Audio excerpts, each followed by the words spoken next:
شہادت سے کیا اور کیسا دن تھا کہ تاریخ انسانی اس کی نظیر پیش کرنے سے قاصر ہے۔ ساری خوبیاں اور زیبائیاں حسینی قافلے پر سایہ فگن تھیں۔ حسینیت کا علم تھام کر نکل آئے، کٹے جو بازوئے عباس پر نکل آئے۔ جہاں جہاں بھی گرا تھا لہو شہیدوں کا، وہاں چراغ صفیں باندھ کر نکل آئے۔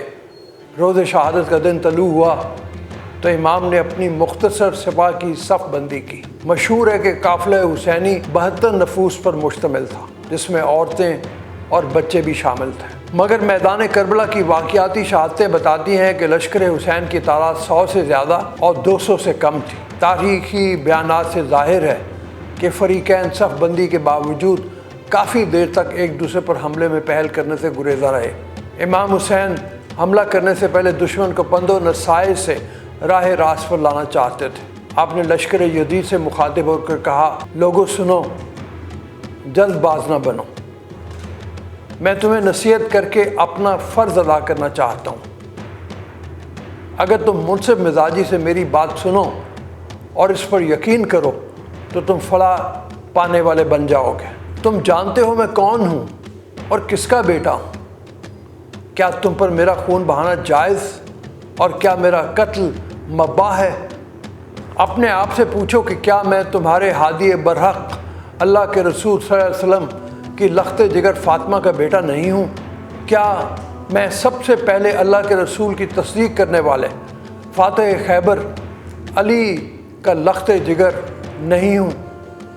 کیا تم نہیں جانتے کہ پیغمبر اعظم نے ہم دونوں بھائیوں حسن اور حسین کو جنت کے نوجوانوں کا سردار بتایا ہے؟ آپ کی باتیں سن کر یزیدی لشکر کو سانپ سونگ گیا، ہر طرف سکوت چھا گیا۔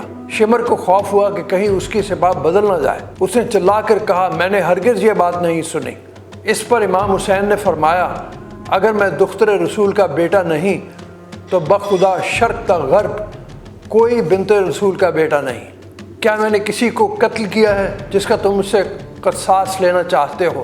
پھر آپ نے سپاہ یزید کے ایک ایک لشکر کمانڈر کا نام لے کر پکارا اور پوچھا کہ سچ بتانا، کیا تم نے مجھے خط لے کر کوفہ آنے کی دعوت نہیں دی تھی؟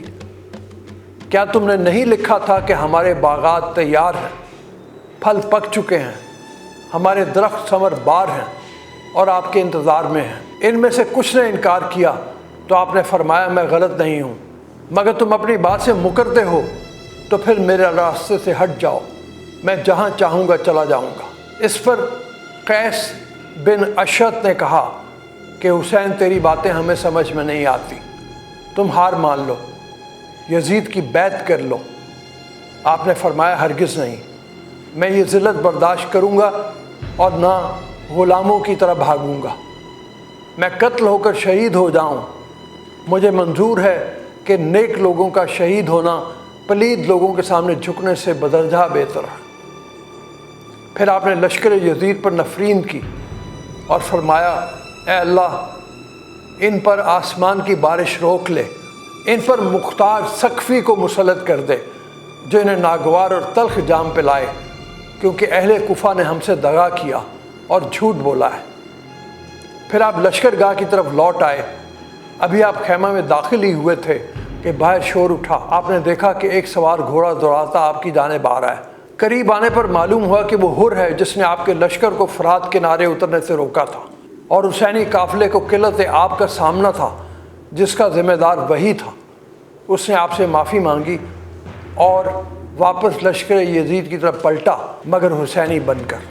حر نے شہید ہو کے جو جنت خرید لی، پستی نے آسمان کی رفت خرید لی۔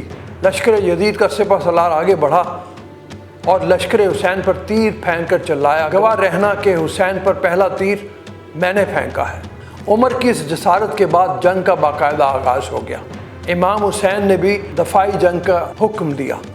فوج ستم بڑھی کہ خزاں کی ہوا چلی، گلزارے اہل بیت کی توڑی کلی کلی، چلائی بال کھول کے زہرا کی لاڈلی، فریاد یا رسول خدا داد یا علی، باغ رسول و باغ علی باغ فاطمہ، ایسا لٹا کہ ہو گیا تا عصر خاتمہ۔ کیا کیا ہوا ہے اور ابھی کیا کیا نہ ہوئے گا، لیکن حسین اب کوئی پیدا نہ ہوئے گا۔ 10 محرم کا قیامت خیز دن کیا دن تھا، ایسا درد بھرا دن جس دن امام حسین کے تمام ساتھی، عزیز و اقارب، بھائی اور بیٹے ایک ایک کر کے شہید ہو گئے۔ آخر میں جب امام حسین اکیلے رہ گئے تو آپ اپنے اہل خانہ کو صبر اور ثابت قدمی کی تلقین کرتے ہوئے وداع ہوئے اور میدان کربلا میں باطل سے لڑتے ہوئے جام شہادت نوش کیا۔ امام حسین نے کربلا میں شہید ہو کر اپنے بابا علی اور نانا محمد صلی اللہ علیہ وسلم کا پیغام حق ہمیشہ کے لیے بلند کر دیا۔